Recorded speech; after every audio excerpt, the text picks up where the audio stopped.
Para nuestra próxima conferencia queremos anunciar que tenemos traducción simultánea para los 2 últimos segmentos. Así que ya saben, pueden encontrar el link que está en el chat general. Gracias. Pero queremos presentar desde Estados Unidos a Constanza Nieto. Tiene más de 30 años de experiencia como emprendedora, fundadora, CEO, inversionista, ejecutiva de negocios y consultora de innovación y expansión global para corporaciones públicas y privadas e instituciones gubernamentales en América Latina y Estados Unidos. Cofundadora de Global Tech Bridge, una organización de Silicon Valley cuyo objetivo es apoyar la innovación y la expansión global de empresas latinoamericanas y estadounidenses. También de Estados Unidos contamos con Marc, Frangos, que es líder de opinión y asesor de startups en el Corporate Innovation Center de Silicon Valley. Es mentor de emprendedores globales y quienes brinda asesoramiento sobre desarrollo de productos y mercados. Desde Panamá contamos con Tjon, socio regional de asesoría e innovación para oficinas KGMP, Centroamérica y República Dominicana. Cuenta con 27 años de experiencia como asesor de negocios en varios segmentos, incluyendo gobierno, logística y distribución, transporte, aviación, banca y seguros. Venta por detalle desde Panamá. Y bueno, ya contamos con el panel que es de innovación abierta, ¿Cómo lo logramos? Bienvenidos, Constanza Nieto y Marc Frangos. Y Tjon. Saludos, los dejo. Hola, Alexa. Un gusto.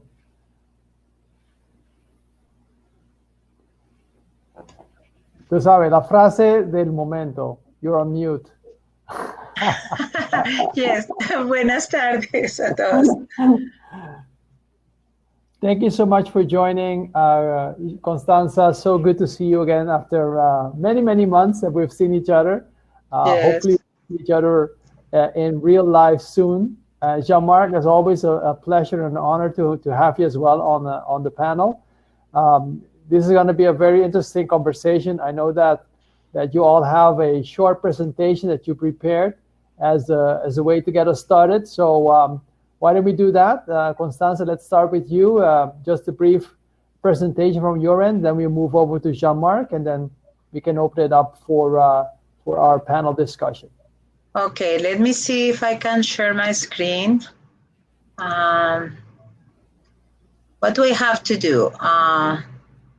Put share and then what? How can I share my screen? Can Noemi or Roberto jump in quickly to guide you through this? Perhaps Marc can start while I discover how to do it. Okay. If you want. Marc, can you give your presentation then? See if you can get started.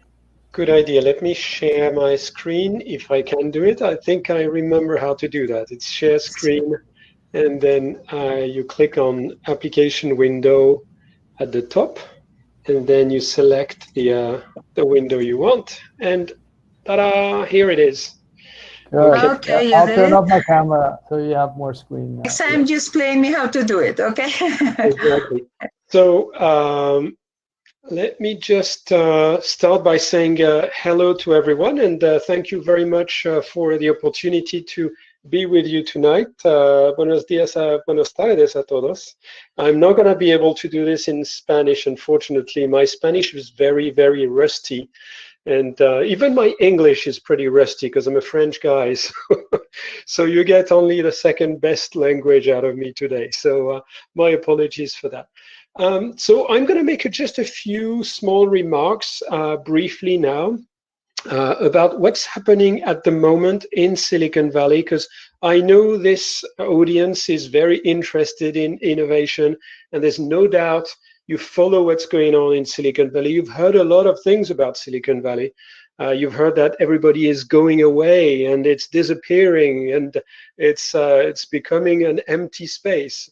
It's not quite that, so I will reassure you on that. But let me share a few points about what's going on now. And also I'll share with you some of the new practices and tools, because things move and evolve very fast in Silicon Valley. And I want to let you know what's going on a little bit. Okay, so just a word about myself. I'm, as I said, a French guy. I started my career in Europe. I worked for McDonnell Douglas Information Systems, which was acquired by BT. Then I moved over to the US in 2000, and that was to run the corporate venture fund of BT. Following the corporate venture fund, I carried on with open innovation, which means the same thing. It's about finding startups and connecting them with a large company that is headquarters far away. So that, you know, startup and large company connectivity, that's been my job for the last 20 years, pretty much. And now I've moved over to, let's call it transformation, which means that I work largely with private customers, so that's corporate customers, on their innovation process, and I advise them on how to shape their innovation process. But I'm also a mentor at multiple universities, and I give classes at INSEAD, Hitotsubashi in Japan, Tsinghua in Beijing, and Stanford here, where I was only yesterday doing mentoring for startups coming out of Stanford University. So innovation, we all know that it makes a big difference in times of crisis, right? So the last thing you want to do in times of crisis is to give up on innovation. I mean, quite the opposite. The winners of tomorrow are the people that double down on innovation today. And if we look at the last two crises we had, you know, the dot-com crash. I mean, in 2000, 2001, we have the first internet bubble burst. And you look at the companies that were born during that time. You see Salesforce.com, you see Tesla, you see Facebook. These are all the companies that are, you know, the big barons of the industry today. And they were created during that time. And the same with 2008 and 2009. You know, companies like Slack, companies like Pinterest, companies like Airbnb, Uber, they were all created during that time of crisis. And there's a reason for that. I'm going to tell you about it in a minute. But, you know, we have during this time, since January, February, March, I think the level of maturity of individuals and companies regarding everything digital has been it has received a massive shot in the arm. I mean, everyone has grown their maturity, became very able to manipulate all these tools and, you know, doing video conferences like we're doing now, and also do things that are more sophisticated like co-creation. I'm going to talk about that in a minute. So what is going on really with the venture capital world in Silicon Valley and the startups?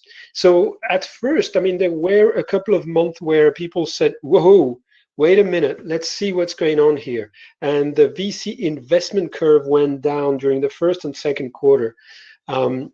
Simply VCs were assessing the damage, and they were trying to see what was going to happen to their portfolio company they had already invested in.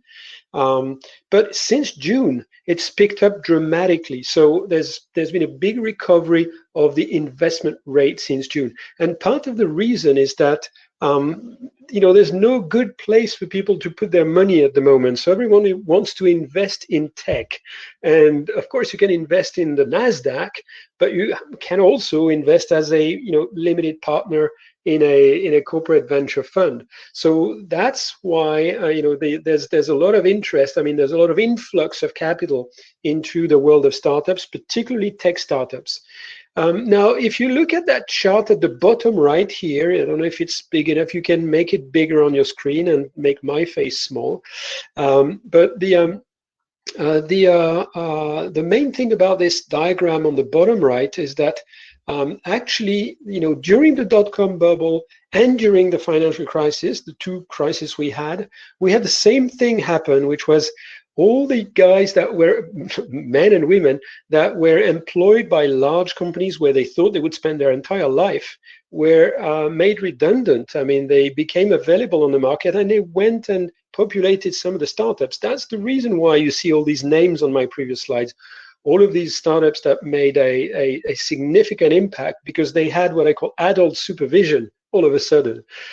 So the same thing is happening at the moment in Silicon Valley. You see a lot of gray-haired guys that arrive and, you know, help a couple of, young people coming out of university. Hey, here comes an idea, here comes a startup. They have the energy and the experience. So that's what's going on at the moment. Now, however, I must say it's what we call a K-shaped recovery. You remember where people were talking about a V-shaped recovery, no, a W-shaped recovery. Anyway, everybody, the whole alphabet was being used. But K is probably the letter that actually exemplifies what's going on at the moment. A part of the economy is going well, it's the tech industry. But another part of the economy, including in Silicon Valley, is not going well at all. And it's the recovery for the small and medium enterprises, those restaurants and those retail stores. They're actually not doing well in Silicon Valley because everyone can work from home. So, if you compare the rest of the US with Silicon Valley, in Silicon Valley, everyone stays at home and works from home, and therefore there is virtually no traffic and virtually no, not big business going on outside of the tech industry. So, only, New Orleans is actually the place which has an even worse recovery than the Silicon Valley for the non-tech industry. Okay, so some examples of open innovation, because that's what we do here and that's what we like to talk about. You all know that. I mean, this is just a quick reminder. What can you do if you're a corporate and you want to participate in open innovation? And I'm sure you know what I mean by open innovation. It's opening the gates to the ecosystem, not thinking that everything will come from the inside. Corporate venture fund, scouting team that looks for innovations in Silicon Valley, a licensing team that acquires IP, intellectual property, or an incubator that creates the companies that will be the future of the large corporate from the inside or from the outside.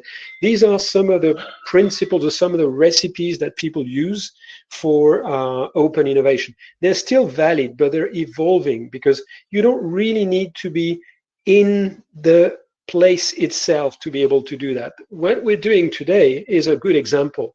There are people dialing in from all over South America.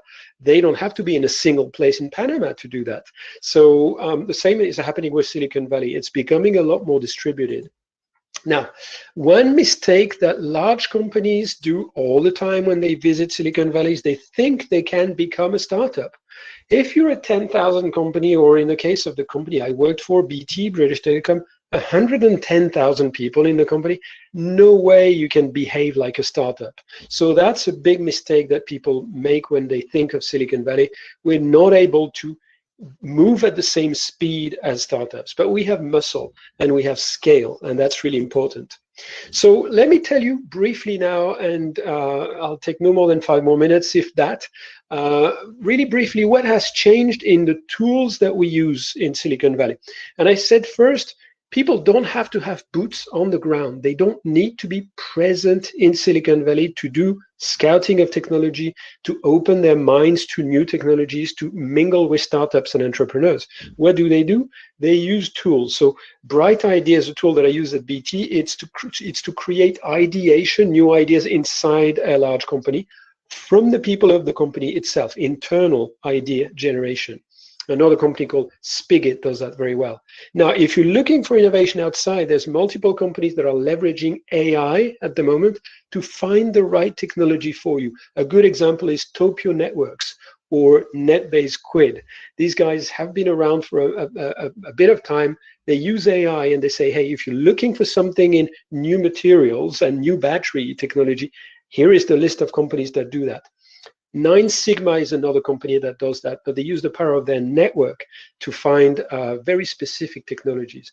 And when you have ideated a lot of companies, then you need to find a way to progress all these opportunities. And I used to use Salesforce because innovation inside a large company is actually a sales job. So I use Salesforce exactly like if it was account management. Now, the second thing that you need to do, and the second thing that we change is collaboration. And here, of course, you know a number of these names. Everybody uses Teams, and people use G Suite, and people use Zoom. But for management of projects, I mean, these cloud-based tools are becoming even more popular at the moment.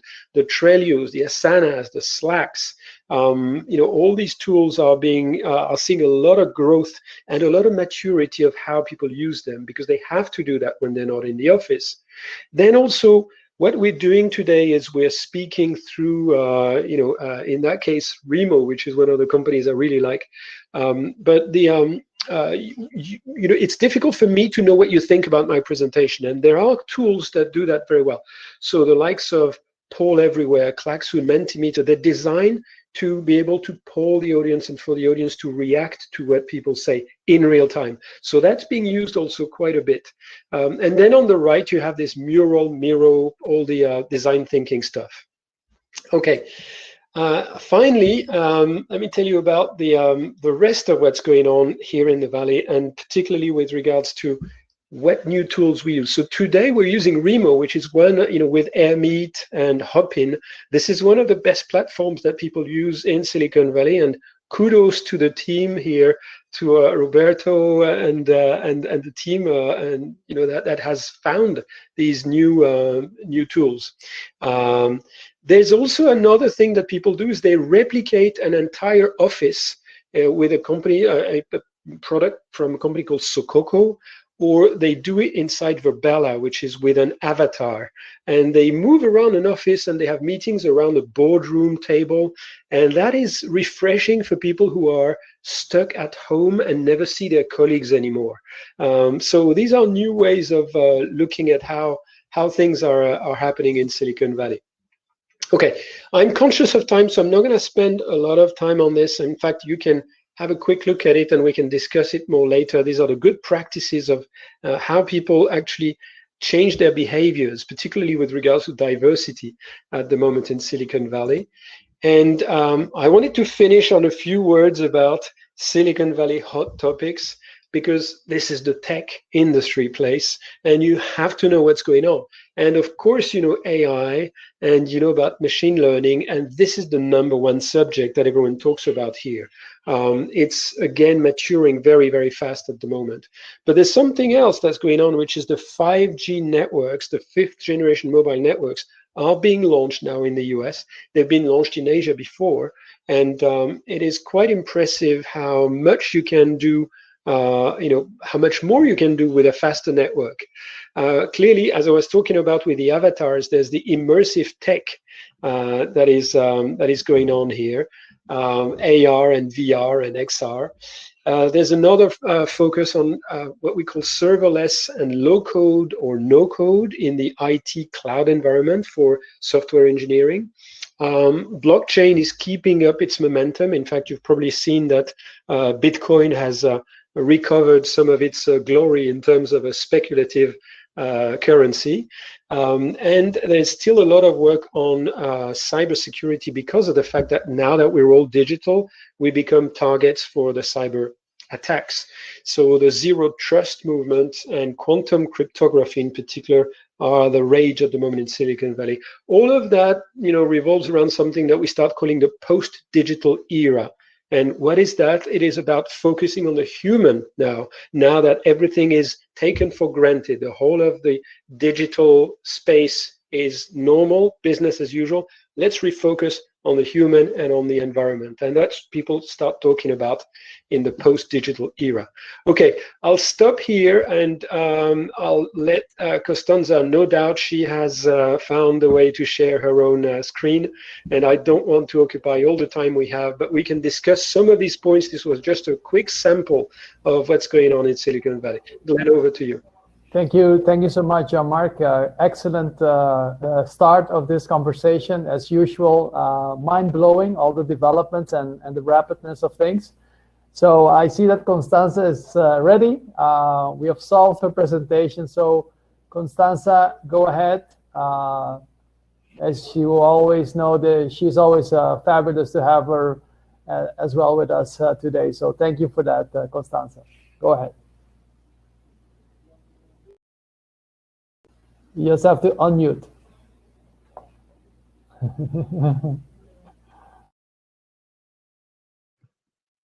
Thank you, Glenn. Always the same thing. I'm going to talk more about Latin America and how Latin America is doing with this type of topics of open innovation. So I think Roberto is going to manage mine. So, okay. So let me try to make it this big so I can see it. Let's start with what innovation is. At least for me, we need to create something different, but not only create, but deliver it to the market. And that is pretty important because we don't want really to have ideas. We want to deliver it fast.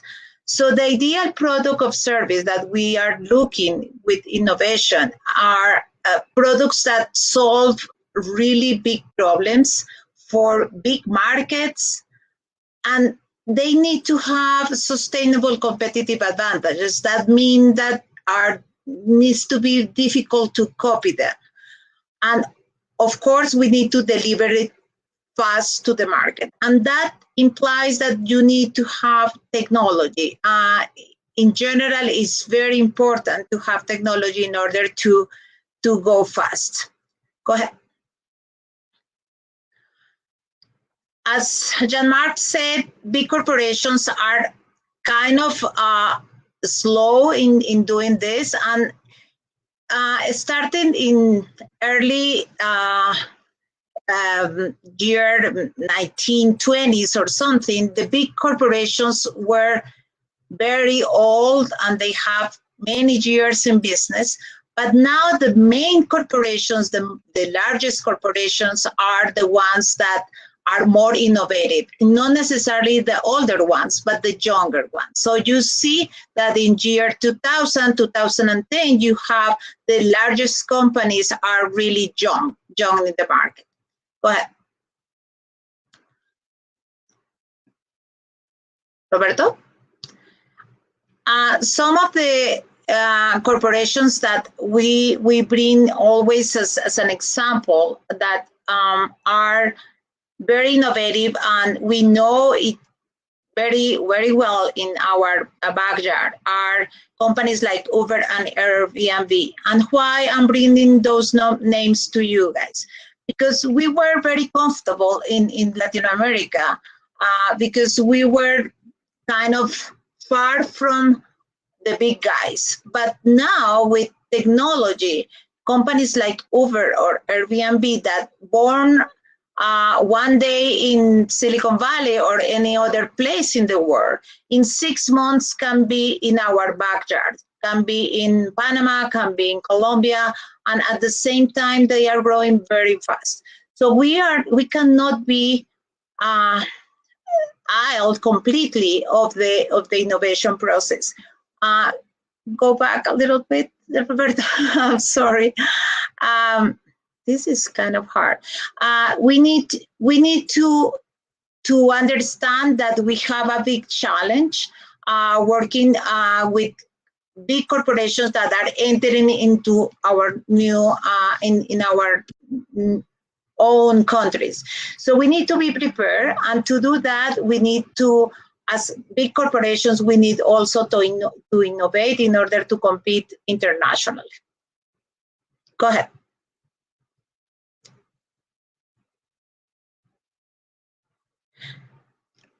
To make innovation with our own resources is very difficult and expensive.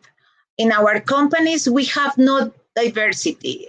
We are all very similar from the same country, maybe from the same discipline. In a technology company, or we are all very, very alike. And that is very difficult to make different new things or innovative things if we think all exactly the same. So we need diversity.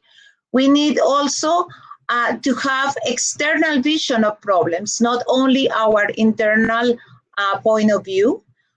We need to identify other priorities, and the big corporations usually need to make results very, very soon. So it's a long, and usually is not a priority in a company. So if we try to do everything with our own resources, we are going to have a lot of problems, and that process is going to be slow and expensive because we need to put the 100% of our resources. Go ahead. So the solution is open, is do open innovation. And what is open innovation? Is trying to work with the whole ecosystem to identify and solve problems, of course, but also to work with startups or maybe PYMEs that have innovative solutions and we can partner with them. So it's very important to work with the startup. It's also very important to work with universities.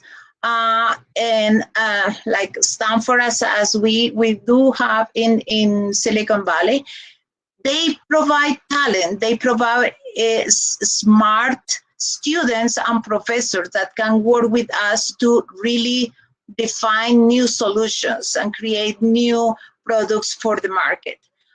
And also, we need to consider to invest in those startups because to grow a new company, a new idea, we for sure need some resources. So big corporations in Silicon Valley and in other countries, and even in Latin America, I will give you some examples later, are doing all these things. Go ahead.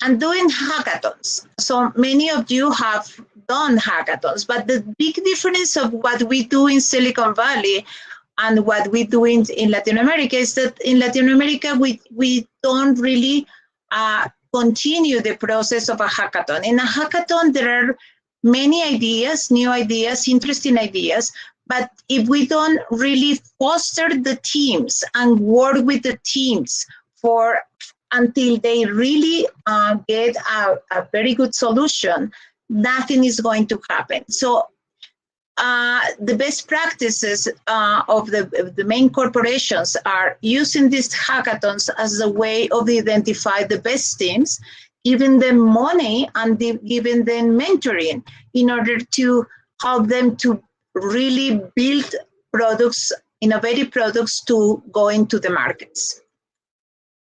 Go ahead. Other alternatives that they usually use is to make open calls where you from Panama can participate and give very good incentives in money for those teams that win. That also bring not only local resources or all local talent, but also international talent. Go ahead, Robert. The other possibility to do innovation, and it's very important that you guys consider, is to work with universities. This is one example of Stanford created a network of universities, and teams from universities work with corporations to solve problems. But not only one university with one corporation, but maybe 2 or 3 different universities from different countries work together as a diverse group with the corporations to solve their problems. And that is the SUGAR program that Stanford has. They all use design thinking to identify the main problems and to solve those problems with creative solutions. Go ahead.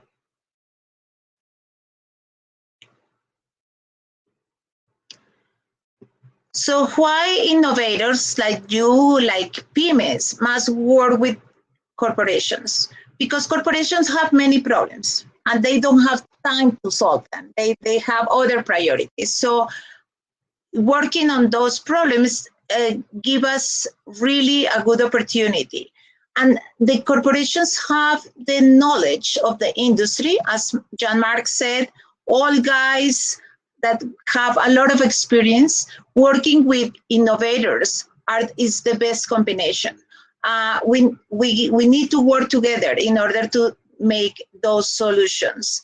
We also can get mentoring from the corporations, and corporations can be early adopters and reference for us if we are innovating. So having a corporation with us, building together new products and services gives you a great advantage. In addition to that, they are willing to invest. If we are solving problems that really are interesting for them, they are willing to invest. So we know that there are many problems in Latin America to get investment, but corporations will be very happy to invest in solutions that really solve big problems that they have. So not only they can invest, but they also can bring us other investors, other clients, or other providers in other industries or in other countries. So that is the best alliance that we can get as an innovator. Go ahead.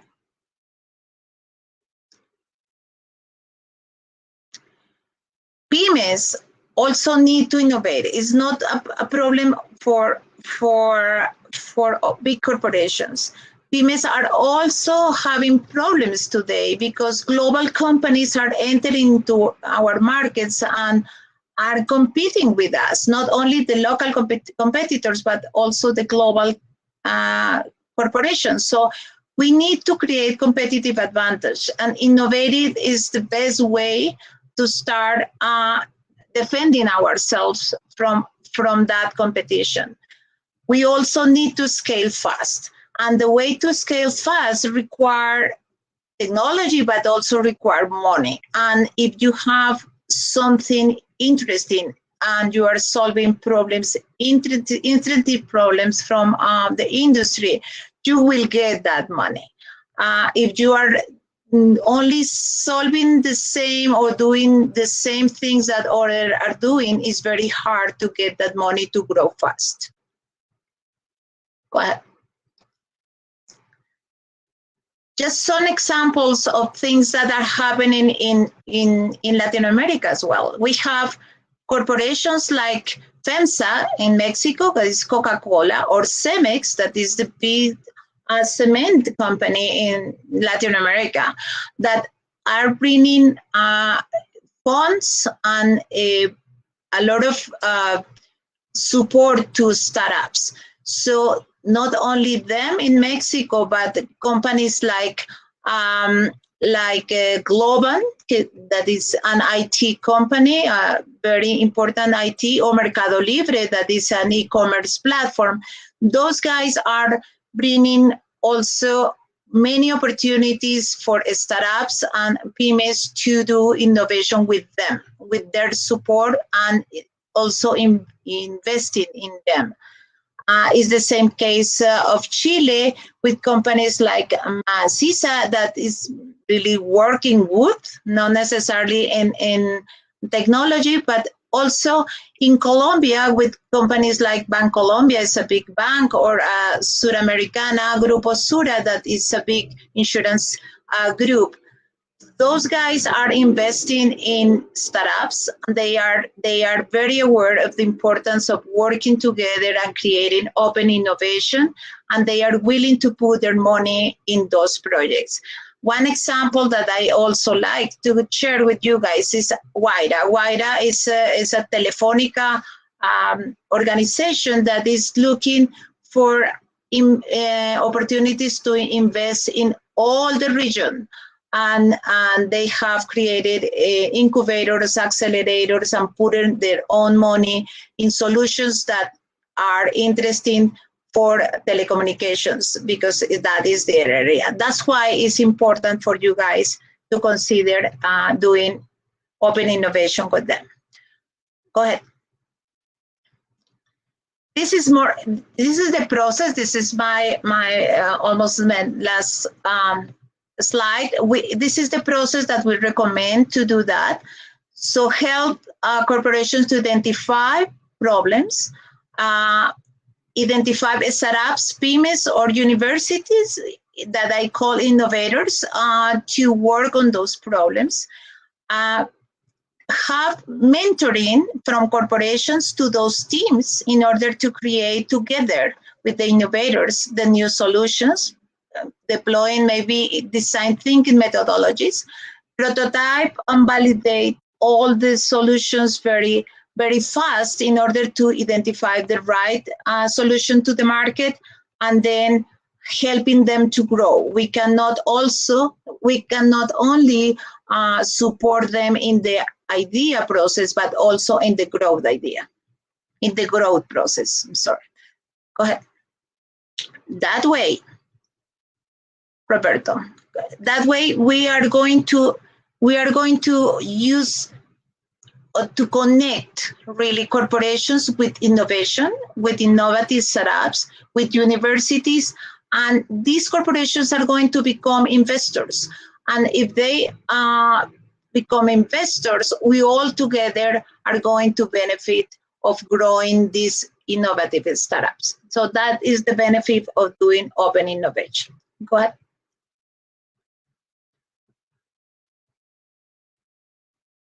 Roberto?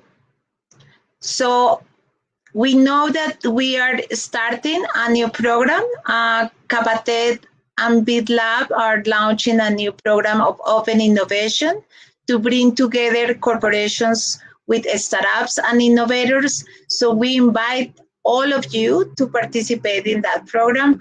And we hope with Scala Latam coordinating that we all see you creating very interesting companies to grow fast and global very soon. Thank you so much.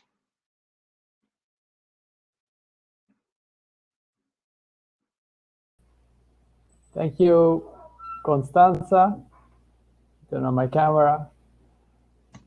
Thank you so much, guys. This has been fabulous, and we can see on the comments, people are really liking what you guys are sharing, and it's really an honor to have you as part of this event. I'm going to have a couple of brief questions around specifically open innovation and some of the impacts that we've seen due to the pandemic. And let's start with that. Maybe start with you, Jean-Marc, with regards to the impact that you have seen caused by the pandemic. And let me just set the context. As we start getting more news out of Wuhan, China, we saw almost every country turn to itself, close its borders, and really thinking that they can solve this problem only by focusing internally. That obviously put into doubt this entire concept of working together, collaborating, and having a direct impact on open innovation. However, now we're seeing that companies are realizing, you know what, hey, we're all in this together. This pandemic, this virus doesn't have a notion of frontiers and countries. We have to collaborate. Can you comment a little bit on how that changed during the course of time as we go through this pandemic? Yes, thank you, Glenn. Good point. I mean, I have also perceived that very, very clearly. It's a little bit of a backpedaling of all the progress we've made in the past few years, when all of a sudden countries shut down and people start not looking outside their own little domain.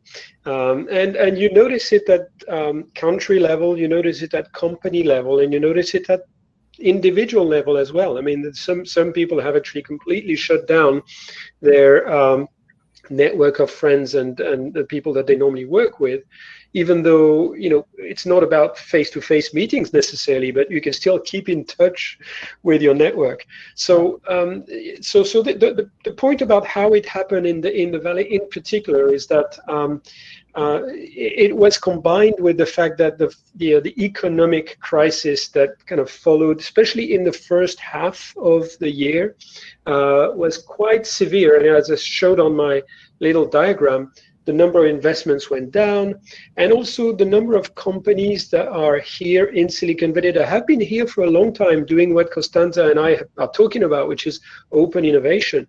A number of these companies have decided that, hey, they would like to put that program on hold for now.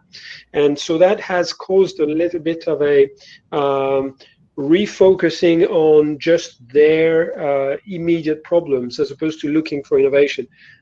But you remember what I said also about what happened in the last two crises? The people that came out on top at the end of the crisis were the people that had doubled down on their innovation investment during the crisis. And we're seeing some of that coming back now. So as things start getting a little bit better, even though the numbers don't look like they're particularly good in the US in terms of infections and things like that, you can see that the rest of the world, even though Europe is also in its challenge, in its sanitary challenge of its own. But you can see that particularly with Asia, we haven't talked too much about Asia, but Asia is kind of reopening quite significantly. So, I mean, I think the lockdown that you see in the mindset is very temporary, even though companies have not really completely killed their innovation program. They have kind of frozen or postponed it. And what they've done is they've moved a lot of things virtual. So instead of having people physically present in Silicon Valley, they have people that are dialing into meetings in Silicon Valley, meeting with VCs, meeting with startups over Zoom or over Teams or over Google Meet. So it hasn't stopped completely, but it has had an impact. And this impact, we haven't really got numbers yet to measure that. But I think we'll get the numbers, in a couple of years when the whole thing the dust will have dusted on this. We will probably see what has happened and what was the real damage. My reading is that the damage is non-permanent in that case. Yeah. Constanza? But Glenn, yes, I want to add that I see in Latin America the other side. Everybody is connected now. So I see so much excitement in Latin American companies and startups to work together. Now they discover that they don't have to go to the Silicon Valley to have these opportunities to network to everybody. So for me has been really, reconforting to see the enthusiasm of Latin Americans trying to connect with everybody now that we have the technology and the opportunities. So I really feel that it's going to be positive for our region. Yeah, maybe Latin Americans were always very optimistic of the future. Yeah, and we think we can overcome all crises, and for sure we will overcome this one as well. That takes me to the next question, and it's merely seeing what's happening on the work from home development. We have seen companies such as Microsoft, Salesforce, you go down the list of all the tech companies saying, guys, you can stay home. You don't need to come back to the office for the coming year. Even if we get a vaccine, probably a majority of people will continue to work from home. Do we have any idea of what that impact, what would be the impact as we go to more permanent stage of work from home as in terms of open innovation and the impact, positive or negative, in your opinion? I can start if you want on the subject. So I've been looking at the subject quite a bit in the last 6 months, and there's a number of new practices that have become more prevalent during the last 6 months. These practices existed before, and they existed in Silicon Valley because a lot of the population that is working in Silicon Valley is working on knowledge jobs. So it's easy for a software engineer to do work from home. It's not easy for an essential worker that's working in a hospital. But the majority of the people that work in tech here in Silicon Valley can do that. So they did this even before the pandemic. So they had some practice, they had some pre-training to a certain extent. But some of the good practices that have emerged recently, or that have become more prevalent, I would say. The first one is this stand-up pulse meeting, the daily pulse meeting of every day. And tech companies do that. Normally they do that in their office, right? You have the stand-up meeting when people arrive in the morning. It's not 8 o'clock because tech workers don't turn up at 8 o'clock in the morning. It's more like 9:30 or 10 o'clock. But they have a maximum 10-15 minutes meeting where it's all about, so what's the status on the projects to date? What are the priorities for today? Do we have any KPIs that we need to be careful about? Any challenges that we all face, or that kind of thing. That has become a good practice that people do remotely. So, and it's even more important now. You're not working in the office, you don't see your colleagues, you don't see your boss. So you have to do that even more religiously today, using something like Zoom, because that's your link with the activity of the office. Now, the second thing that I've seen some companies do, and this is a practice that had been experimented before, is to block a portion of time in the day where that block of time is open for meetings. So anybody who would want to meet with Glenn can know that they can meet with Glenn between 8 and 12, so morning time only. But in the afternoon, Glenn is working on his project, so you don't disturb Glenn. So you determine that there are blocks of time in the day when meetings can happen, and you protect the rest of the day. Because the problem also with the fact that it's all very fluid and anybody can do business with anyone and nobody can call anyone, is that you get disturbed all the time by messaging and by calls and by videos and this and that. So that's one of the other things. Now, a third thing, and I'll just mention 2 or 3 other things, because that was the slide that I skipped on my presentation. So the other thing is, new joiners. I mean, companies in the tech domain have not stopped recruiting. I mean, they're continuing to recruit, and actually the recruitments are difficult at the moment, because you get a new kid out of university and he's never worked in a company before, and the first month, 2 months, 6 months of his professional life, they're going to happen in his bedroom when he spent his teenage years. Still have his games console, right? So it's very difficult for these guys to merge with the company, the mindset of the company. And it's very, very difficult, because in Silicon Valley, one thing that CEOs and management teams do very well, they take you with them on a journey, right? They have the purpose, the North Star of what they try to do. And doing that remotely is much more difficult. So that's something people pay attention. Now, I mentioned a minute ago about this diversity thing. So that's something that people have also started doing. It's to have virtual lunches. Okay, so when I was in the normal world, I would make it a principle to have a lunch at least once a month with someone I knew very little about, and that was as different from me as possible. So not the same age, not the same company background, not the same nationality, and exchange ideas. And that's how innovation happens as well, right? With diversity and exchange of opinions. And people are, picking up that idea now, and some people are doing that because it is much more easy. You don't have to, be face to face. There's no real food involved. We call it virtual lunch or virtual coffee, but there's no food involved. So that's another one. And finally, that experimentation thing. So encouraging the experimentation during the pandemic, because that is one thing that the Silicon Valley companies are very good at. I mean, they know how to do very short, very compact experimentations. You remember the Wright brothers, the guys who had the first air flight? You probably know that anecdote, Glenn, but there was a guy who was actually supposed to come up with the first prototype of airplane, and he was sponsored by the government at the time. He had all the support in Washington that you could think of. These 2 guys, the Wright brothers, they had no support whatsoever. Nobody knew them. The difference is that the guy who had the support only made 2 prototypes during a period of 5 years, and they made 5 prototypes per month. And that's how they came on top of everyone, because prototyping and experimenting, short things to prove or disprove an assumption, that's what companies do very well. Now, during the pandemic, that is hard. And that's the reason why people use things like Miro, which, by the way, is a South American company, or Miro or other tools to continue co-creating online. So sorry, a bit of a long response to your question, but that's what I've observed is going on at the moment with the pandemic and the work practice of Silicon Valley. I think the daily standoff of 10 minutes in Latin America, it's going to take us just 10 minutes to greet each other, to talk about the soccer match and what have you. So the cultural aspect is quite different in Latin America, right, Constanza?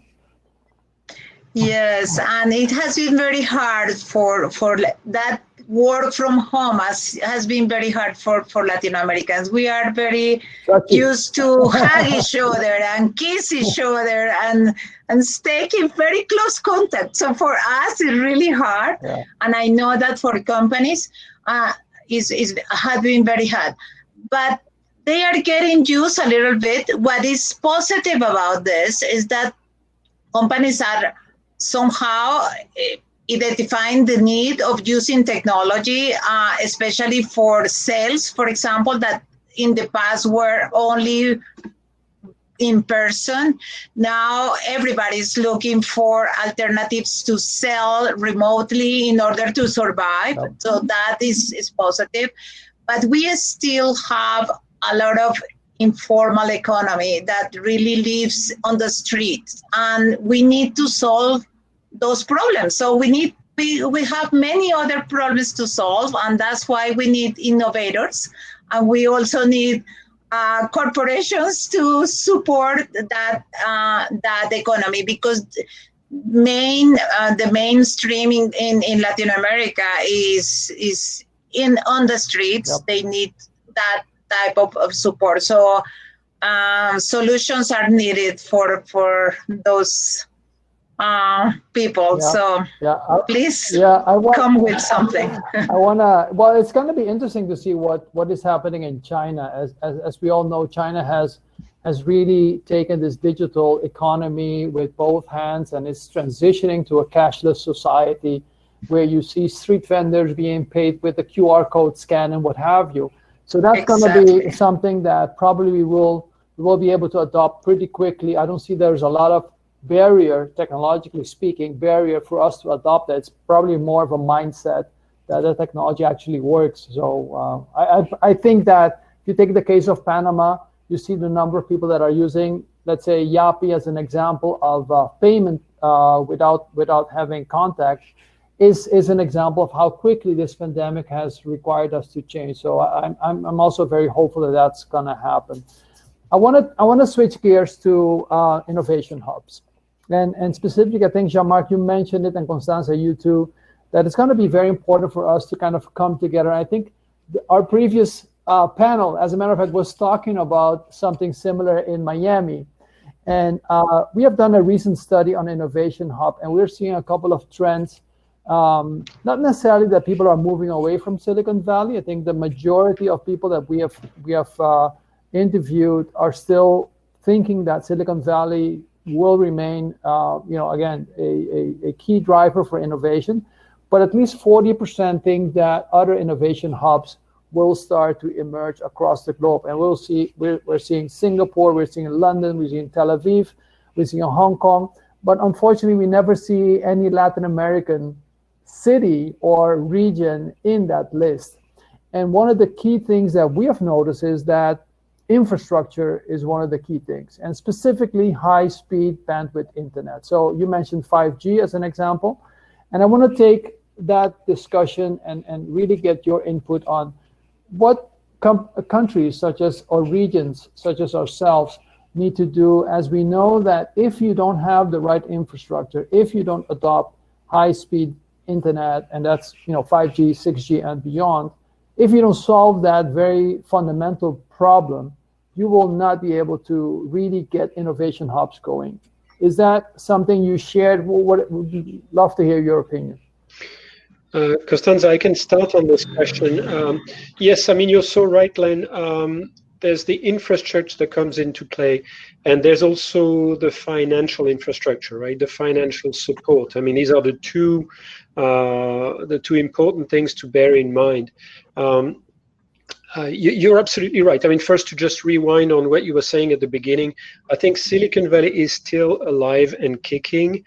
Yes, talent is more distributed worldwide. There's no question about it, and it's a good thing, because having talent concentrated only in one place, all it does is that it makes the whole place more competitive for that talent. I mean, and that was the case very much with Silicon Valley up until now.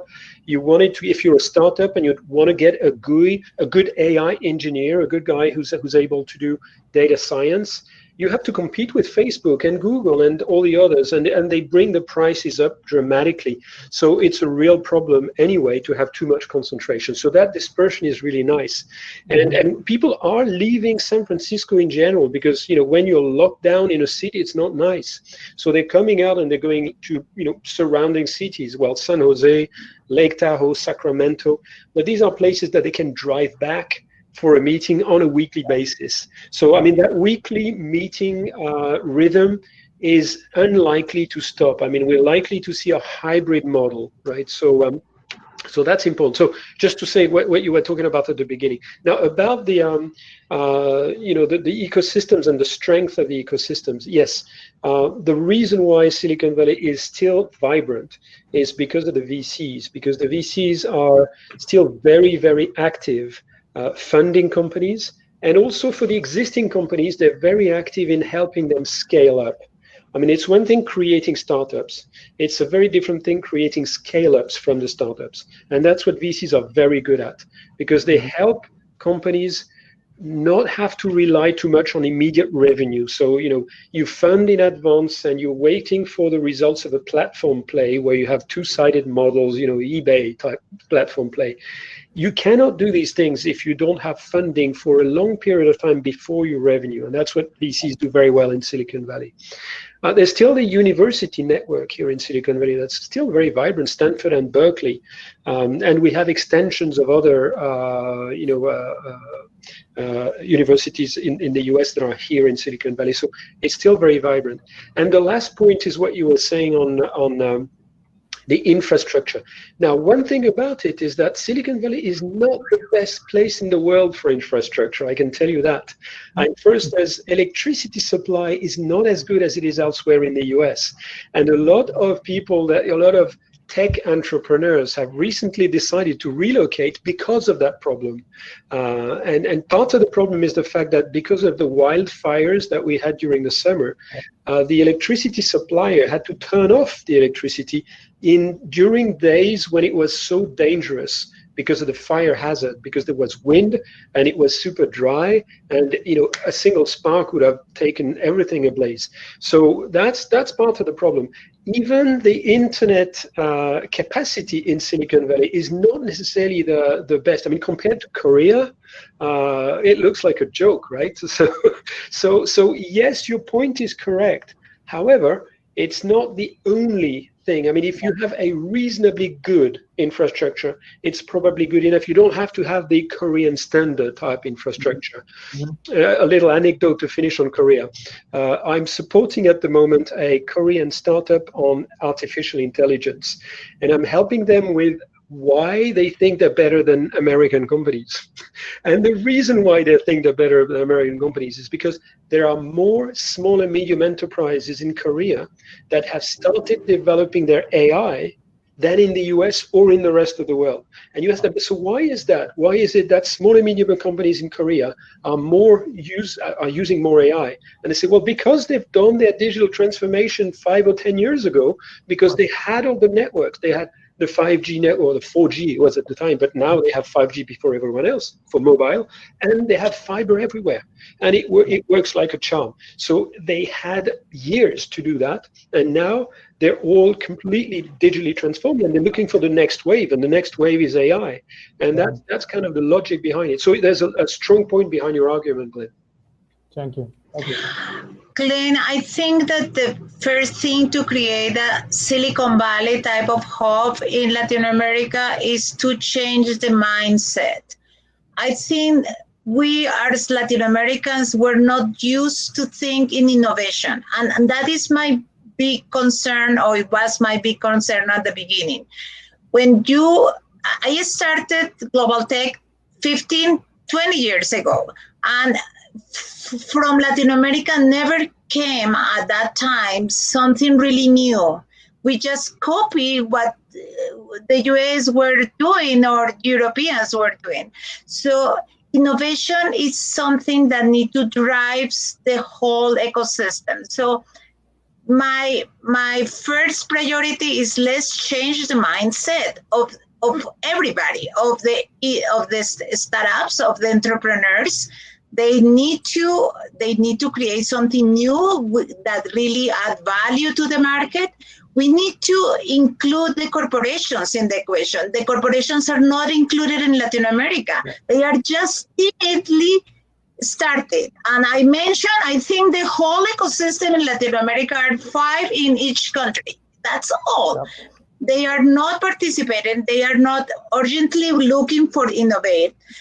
to innovate. So it's very hard to create a really good ecosystem to attract investors. And my theory is, if we are solving the right problems in an innovative way with technology that scale for corporations and all together solving and creating really interesting things, for sure the investors from all over the world will come. And that happened in Silicon Valley. Silicon Valley didn't start with a lot of investors 30 years ago. They start with new ideas, great mindsets, great people doing new things, and investors start coming. And I think that is the big problem. If we don't change the mindset of the corporations, and if we don't change the mindset of startups, that they need to work in real good solutions for the market and working together, never investors are going to come. And they are coming because they saw Rappies and Mercado Pagos, and once in a while we see something interesting. But no, we need to create more and more and more to attract more investors. So yes, the infrastructure is important, but the mindset is first step. We need to start working on that. I cannot agree more with you, Constanza. I think one of the things that we are seeing is that if as an entrepreneur, if as a startup, your mindset is very limited to solving local problems, you will not get the funding, nor do you get the attention needed to expand. So our entrepreneurs, the people that are on this session today, we need to start thinking much bigger and really thinking about solving problems that are not just for us locally, but are more importantly for the entire world. And you know, the saying goes, if you want to be a billionaire, solve a problem for a billion people. And you know, that's true. I mean, if you have a very limited mindset, it will be you'll be limited to the conditions that you face. We are on the top of the hour. I just want again give you guys the opportunity very quickly, a couple of parting recommendations, parting thoughts. Let's start with Constanza, and then we'll finish off with Jean-Marc. No, you just did it great. I really want these innovators to start developing all their potential. I think we have great universities in Latin America, and we need to start exploring that creativity that we have, but not working on our own rooms. Let's use technology, but share the problems that we have. Let's work together and let's do open innovation. Really is, in my opinion, is the key to have all the ecosystem involved in solving real problems. Not only problems of the corporations, also problems of our own society that everybody is willing to invest in. Perfect. Thank you. Jean-Marc? Yeah, so I note of very well-grounded hope for South America from me, because I see a number of, especially since the beginning of the pandemic, as we said, everything is fluid. I mean, you meet people on Zoom. And so every Friday I attend a pitch day with 20 companies, and there's systematically 3, 4, 5 South American companies pitching. And what I see there is I see skills. I mean, there's no shortage of skills, or there's no deficit of skills. So I don't want people in the audience to think that people in South America don't have the same skills. That's incorrect. They have the same skills. They're absolutely able to write software with the same quality as the other people. So there's not a shortage of skills. Where there is in abundance is passion. And I see that when I see South American entrepreneurs, their passion comes across. You know, they're not kind of flat, dead fish type of people. Not at all. So that's very good. That's what investors are looking for. Now, the other thing that is working in our favor, in the favor of South America, is the fact that software is actually more affordable than when it was, you know, very expensive hardware or networking stuff like what happened in 2 decades ago in the entrepreneurship world. You know, the rule of three. So, you know, 3 guys for 3 months with $300,000 create, you know, the best types of products in software. So software is a big opportunity for South America. I mean, it's affordable, it's feasible, and think of it as one asset that South American entrepreneurs have that others don't necessarily have. It's the sense of frugality. being able to do things without spending a fortune is, the Chinese know how to do that very well, right? So, Yep. but South Americans know that as well. They know how to use resource with frugality and in a smart way. So a lot of good ingredients here. There's no reason why actually this pandemic cannot be a fantastic springboard for the South American innovation ecosystem and entrepreneurs to pick up a new flight that will impress everyone else. So I'd like to end on that note. Excellent. Well, guys, I cannot be more with all your contribution. This has been fantastic, really. Your insights, Jean-Marc, from, let's say, the global and Silicon Valley-driven world, from the startup community, and Constanza, obviously, you with your very, very knowledgeable understanding of the Latin American market, bringing those two things together. And like I said, it's, and I agree 100% with you, Constanza, with the mindset. And Jean-Marc, you just said it. I mean, we have all the capabilities, all the skills to be a factor in this world. And the truth is that VCs are seeking opportunities to invest. There's a lot of money out there. People are trying to find ways to invest also in Latin American startups. So with that said, I think I have to only wait for somebody to come in and kick us out. I think it's Alejandra or Roberto, I'm not sure. There she is. I was just telling Roberto that this is so good. The information that you gave us today is very important, and thank you so much for that.